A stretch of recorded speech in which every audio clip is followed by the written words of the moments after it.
Right, we're going to tell you who was at fault, Lando Norris or Max Verstappen at the Austrian GP. We've got here turn 3, really it should be turn 2. I'm here with Sam, professional karter. You've raced in real life at the highest level in karting. I've done similar in sim racing. I've actually raced against Lando and Max in sim racing and had incidents with both. Let's explain what was going on and obviously the incident which caused them both to have a puncture. But I want to start it earlier, and by the end you are going to understand about the rules of racing.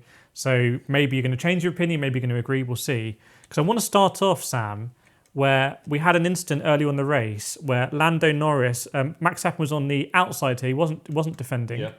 And Lando Norris came from a long way back. He actually went like this, out of the slip, and completely shot across the apex here. Max sort of looked to turn in, then didn't, and Lando went over the sausage curb, which we've got here, and was able to stay ahead, but then he gave up the position. Which was the right thing to do. Yeah, and I think, but didn't he get a 5-second penalty for that, I believe? Or so he got the 5-second penalty for repeated. That was his 4th incident. So this is the PR line from Red Bull. They're saying Lando was getting so many track limits, he'd already got a 5-second penalty. Ironically, the 5-second penalty was given basically exactly as this incident happened. Ironically for me, I think if the FIA had actually done it correctly, this whole accident wouldn't have actually happened. And ironically, what McLaren have been saying is that if Max had been punished appropriately for years and years, this wouldn't have happened. Yeah. So no one is clean here. Like, there's a lot of fun and games, and we're going to give you insight. But let's go to now the incident that happened, where we have Max Verstappen in the lead, Lando Norris behind. So we've given you the context that previously he went up the inside with a very late move that he actually did in the sprint race as well. Worked successful. Yeah, in the sprint race he got it stopped. Here he wasn't able to. First of all, you've got to explain, like, we're coming down the main straight, coming into braking area.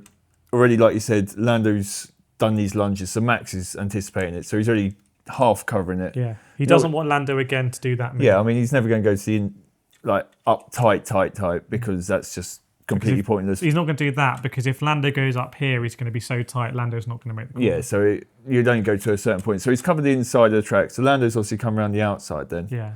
So we're rolling in. It was very late in the corner. It was about the 50-metre mark. It was very late. It was super late. And then as Lando's kind of committed, he's over here, but not exactly on the curb. I wouldn't say he's quite late. If we just take it slowly, because he never actually gets ahead, really, does he? Sort of. We take it very, very, very slowly. He's definitely here, I would say. It was rear wheel to rear wheel. Yeah, the contact was like this, but that's where the contact was. Oh, okay, yeah. So and then obviously, so Max is committed to go into the inside defend, and then he's seen, he's either seen or not seen. We don't know. We'll never know unless Max actually says it. Yeah.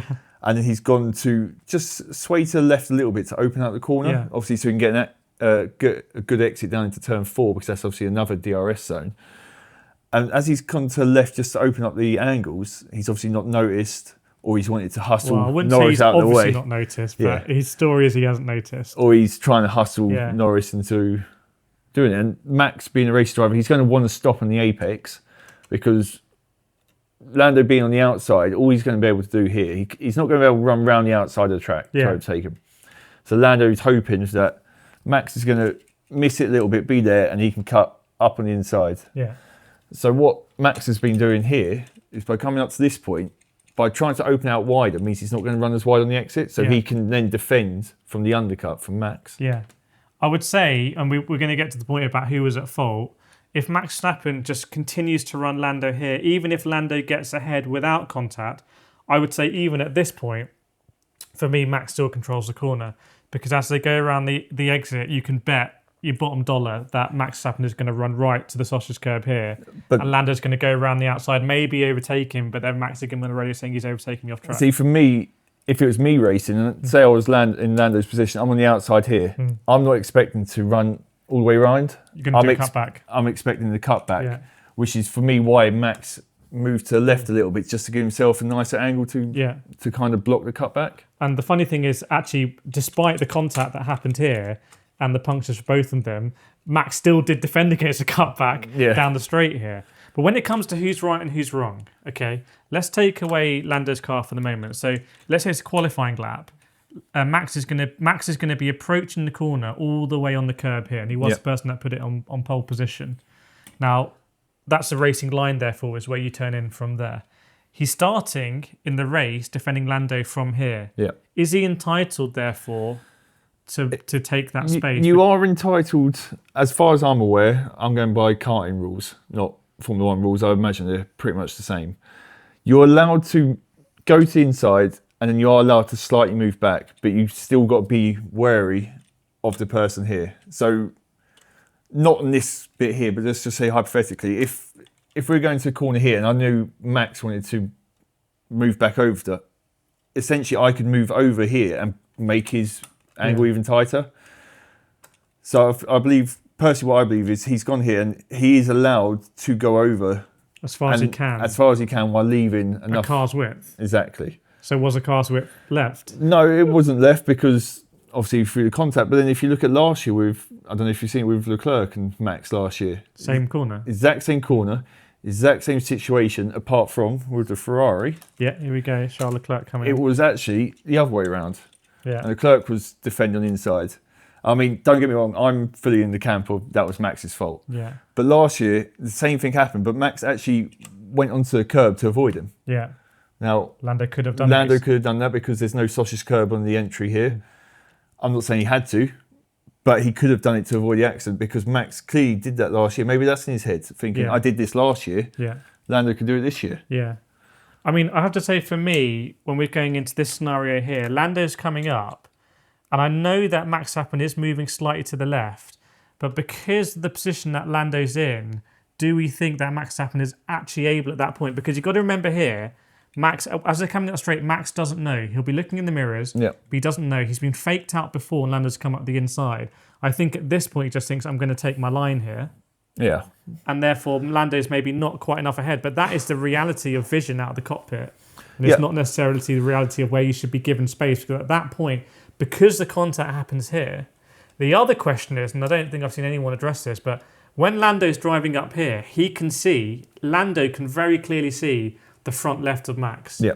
And that front left is in the same line as the rear left. So Lando, you could say, sort of knows that gap is closing and that should be able to feel that contact on the rear right. Yeah, I mean, like I said with the last year with Max and Charles, there is all the room there. There's got to be some self-preservation from Lando going on, but then has he had enough? Does he want to get his point over really early, in which is clearly going to be a whole season-long battle? Yeah.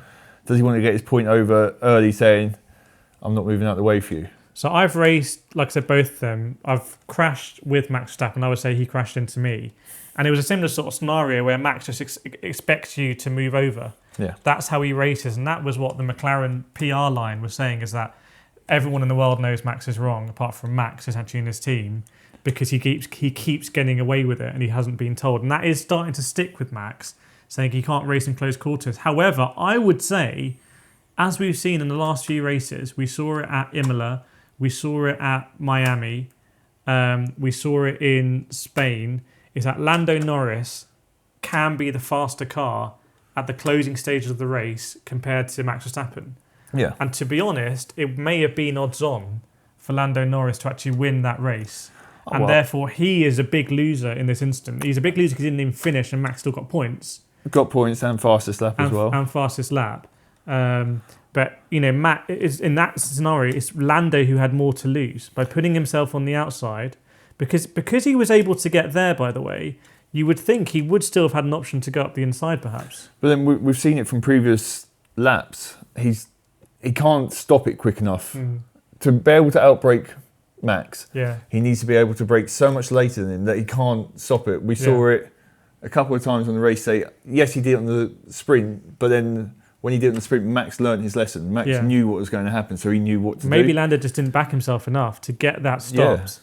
And it's not just getting it stopped, by the way, because what Lando did the time we went deep is he carried the momentum around the sausage. But if he actually wants to keep it, he's got to get it stopped and also cover off the cutback here from Verstappen. That's what I was going to say, because if he is going to send it up the inside, me being a racer, I know that he sent it. I know he's not stopping here. I know he's going to end up here. All I've got to do is line up here, even if I'm not... Drag it. Even if I'm just drag racing, but I'm not in front, the next corner's right-hander. If I'm just even get to this point, it's my corner. But very, very interesting. I'm sure we're going to see a lot more of this in the future. So if you want to see more, please make sure you subscribe, check out Sam's channel as well, and hit that like button, and let us know what you think about it in the comments.